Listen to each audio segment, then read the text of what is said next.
45 years of nonsense ndo dziri kucelebrate kwa nhasi munyika yeZimbabwe, because iwewe haunga celebrate zvinhu zvisina basa. Sekuru vako vakafa vasina imba, baba vako vakafa vasina imba, iwewe wacho neage yako yawatova nayo iyoyo hauna imba, hauna mota. Haisi nyika iri normal yekuti unoshaya pekugara munyika mako, woshaya kana mota zvayo munyika mako. Ukatoda unotenga mota yacho kunze kwenyika, mari yeunongototenga nayo inenge iri shoma pane mari yeunopinza nayo. Asi chinhu chacho chaunongochitenga ibenefit yenyika. Unonyatsoshaya kuzoti independence yacho iri papi, because iwo haungati iwo uri munhu mutema uri kutonga vanhu vatema wovaomesera. Mari dzemunotambira kumabasa kwenyu ishoma pane mari yaunofanira kubhadhara school fees yekuchikoro kwemwana wako.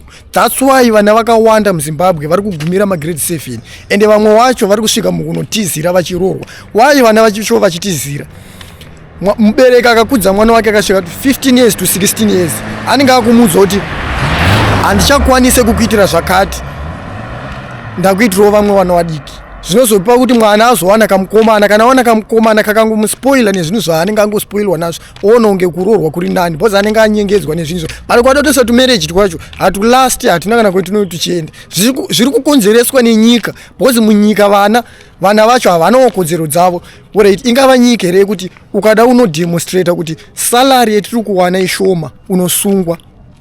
Asi munhu ari kutonga munyika macho haasi murungu, munhu womutema ndiye munhu ari kutonga. Iwe unounganidzwa uko wotengerwa zvimachikenini. Chikenini inoita mari. Unozoti nyika yakanaka kudhara taka, alright, ini ndandisipo panguva yacho iyo, but vanhu vanotaura kuti kudhara independence yainakidza ende vanhu vaingoungana pavari ipapo kototengwa mombe yotourayiwa dzotodyiwa vanhu vachicelebrate.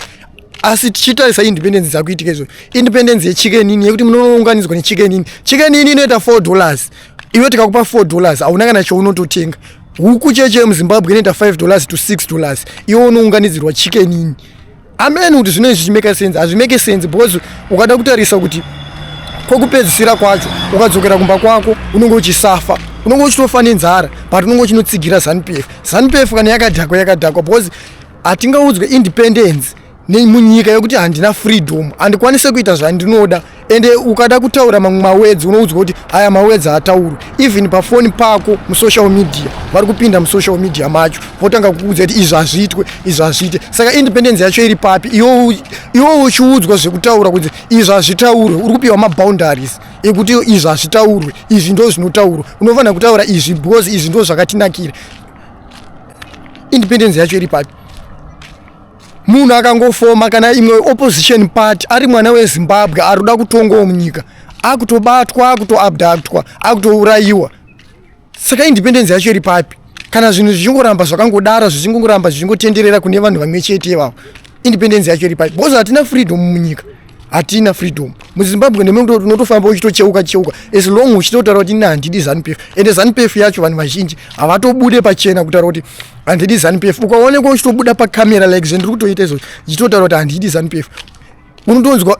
Nditoti neshamwari dzangu dzakawanda dzinotonditi wada kufa, but kufa kureva neZANU-PF.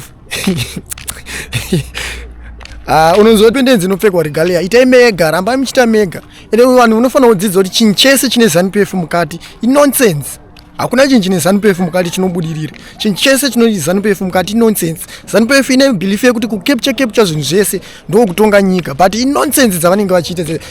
Ende kutojaidzwa kwavanenge vachiitwa kwekwe ndo nyaya iripo chete. Because vanhu vemuZimbabwe tikutoitawo problem yekuti tikungoti Mwari ndiyo vanoziva, Mwari ndiyo vanoziva. Because hazvishande kuti Mwari ndiyo vanoziva pane munhu ari kuita umondi wekuti iwo ukangotaura naye mawedzi anokubuditsira pfuti toisa zvinhu kuna Mwari. Because Mwari wacho iwo ndo seMwari vakasika zvimagandanga izvozvo, ndo vaMwari vedu futi vetechida kuti vatirwire. Saka hazvimeke sense. Ende iwo vacho vanototaura kuti mbuyani yanda wakafa vachititora gidi uzvitonge. Saka iwo ndo zvavanotongodawo, vanotongodawo pfuti tupfuti, ndo zvavanongoda. Because muZimbabwe tine problem yekuti tinonyanya kunzwisisa vanhu vemuZimbabwe, takanyanya kunzwisisa ndamene kuti chii chinonyatsoitika kwetiri, but kusafa cheko muZimbabwe ndo kwetiri kuita muZimbabwe. Hakuna munhu ari kubudirira muZimbabwe, ndo zvinhu zvitoripo zvinotozikanwa nemunhu wese.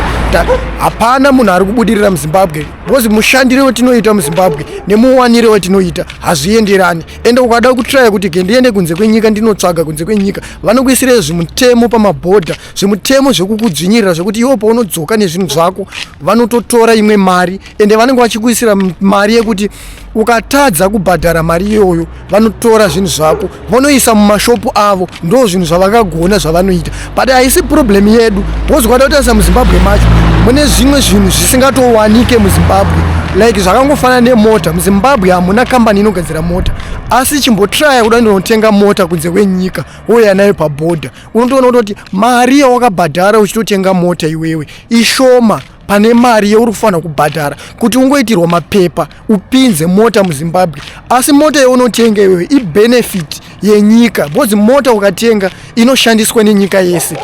Ndo zvinhu zvetinonyatsoziva. Haisi mota yangu ndiri one, but imota yenyika. Ende ukada kutarisa mota yacho kuti izoita mapepa kuti azokwana, mari yacho vanotokudza mari yekuti utotadza kubhadhara vatore. Ende mota dzacho vanotora. Ukada kutarisa vakuru vacho vemuZANU-PF vakawanda ndo vanhu vane makaseo, ivo ndo vanofanira kungoramba vachibudirira, vamwe vese havafaniri kubudirira. Because zvinhu zvinorwadza zvekuti vanhu vanoshanda munyika mavo havana pekugara, ende problem yepekugara vanhu vari muZimbabwe vakawanda vacho havana pekugara. Ukatarisa vanhu vanozviti malandlord muZimbabwe vakawanda vacho vanhu vakasiyiwa vatengerwa dzimba nevarungu vavaishandira. Ndo vanhu vakawanda vane dzimba muHarare, ende ndo vanhu vakawanda vane dzimba muZimbabwe. Vamwe vacho vane maruzevha vakatosiya vatotengerwa nevarungu vavaishandira. Ndo pepe panobva nyaya yekunzi vamwe ana baba venyu vakaramba dzimba muHarare vakati ndinonogara kumusha ndokwe ndinonovaka kuHarare kusango. Vamwe vakabvuma kutengerwa dzimba muHarare, ndo vamwe munotaura kuti ndo malandlord. Vamwe vese vari kushanda hakuna vanhu vakawanda vanotenga dzimba nekuti mari dzacho dzinototambirwa dzacho ishoma. Hazvisi nyore kutadza kuendesa mwana kuchikoro munyika mako. Vanhu vashoma vanoenda kuchikoro, ende kwada kutarisa kuti vana vanotonyanyoenda kuchikoro muZimbabwe vana vari kuprimary.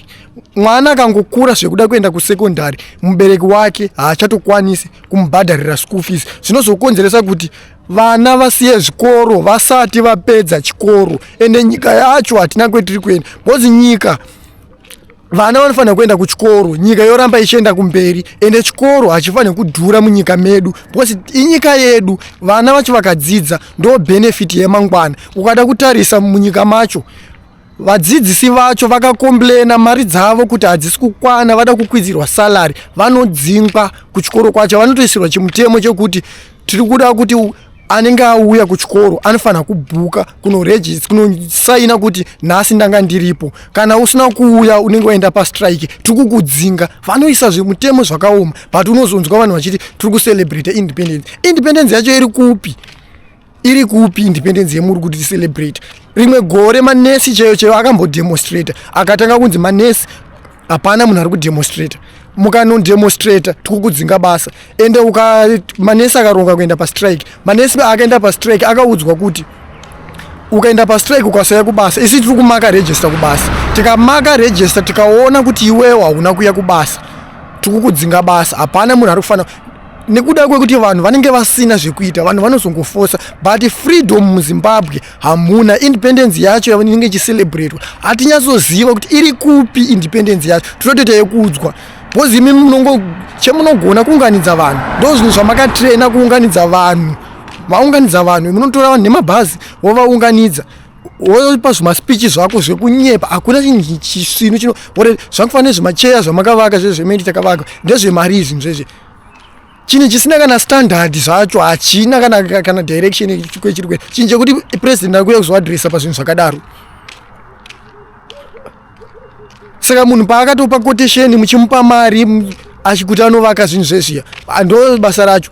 Ende imi pamakazono inspector basa renyu achiti ndapedza, makatoenda makatonowirira nazvo kuti agona basa apedza basa makatanga kutosenda. Takaona ka muchicelebrate kuti zvinhu zvese kuindependence zvatobhowa, vanhu ngavauye neuwandu hwavo. Ndo nonsense idzo dziye dzama independence yachiitika vanhu vakamira. Wambona mudhuri unonzi wadonhedzwa nemvura, mudhuri unodonhedzwa nemvura, zvidhina zvese zvadonhedzwa nemvura, tumacheya twese twadonha. Wotaura kuti hanzi zvinhu zvadonhedzwa nemvura. Mvura inodonhedza chinhu, mvura iwe zvinhu zvinovakwa nesimende zvonzi zvadonhedzwa nemvura.